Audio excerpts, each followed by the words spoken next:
Hello everyone, welcome to another lab. This lab we will focus on connected redistribute connected routes. For example, now I'll still go to R6. This R6, for example, if I go to R6 now, then show IP interface brief, we have these networks right here.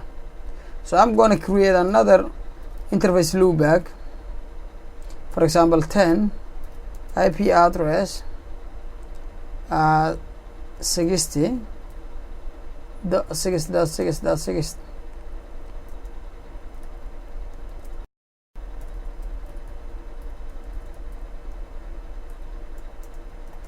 and then loopback 11, and then I will just say 61, and then I will give the loopback 13, and then I give 62, for example, just for demonstration purposes. Okay, we have 3 loopbacks in here, and these loopbacks we don't have any reachability. For example, if you go to R7, you cannot ping 60.6.6 because there is no reachability on it.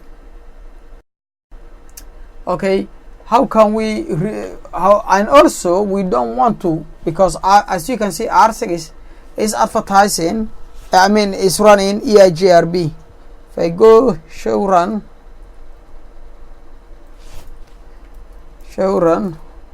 Eigrp, do show run, it is running Eigrp, but we don't want advertising to Eigrp, but we want and also we want to have, we want these routes to be available on any other, to be available on any other routing table, but we don't want advertise. You have a task. You have been told the network connected to R6, and make sure that they are available on the other router's routing table, but you cannot advertise the routing protocol with with any routing protocol. You cannot advertise, but they must be available within the routing table of other routers. So how can you do it? Because now if you go to R2, do show IP route Eigrp, they are not there. Only 60 is not there. Only 66, which we advertised on R6, is there. So what we can do, we can go to our Eigrp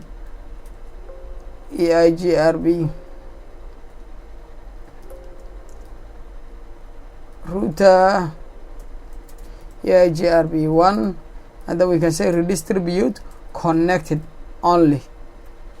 So if we want, for example, now if you want to connect, if you want to redistribute the connected network, that means it will redistribute this network because it is connected to R1, and it is connected any router that is connected to R6.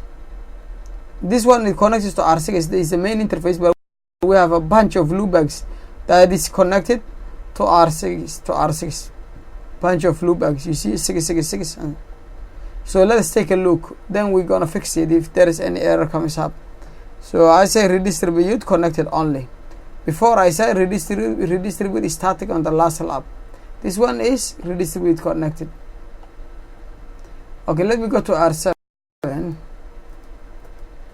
Let me say show. No, let me go to R7 if they count pink. No, that's a 66 bar. There's R show run section router. Oh, I don't have the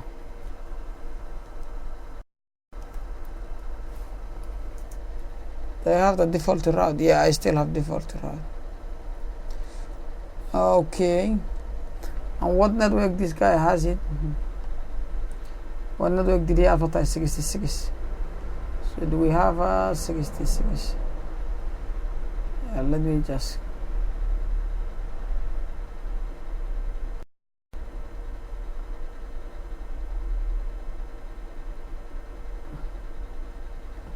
do show IP interface brief. Oh, this one, yeah, 60. So let me take this, if I can pick from R7 side. So I should think, yeah, you see, so I can reach. But if I try to ping this network, for example, R7 might not be able to ping. Or 62, yeah, it should ping because we redistributed. We redistributed, so they appear on here. Now this one they will not appear. Sorry, we are in R7. They appear on R5 because on R7 they has a default route, so they cannot be appear. IP route, the Eigrp. So now they appear as, because we did not, we said connected, so connected 6.6.6 was a connected network, but we did not advertise into Eigrp. And also all the 66 are connected, are have been redistributed, 62, 61 and 60 and 6. Because the reason this guy they still show up as D, because the administrative distance is smaller than the external route. So external route has administrative distance is 170. So lower administrative distance is more has the more trusted. It is trusted more than the higher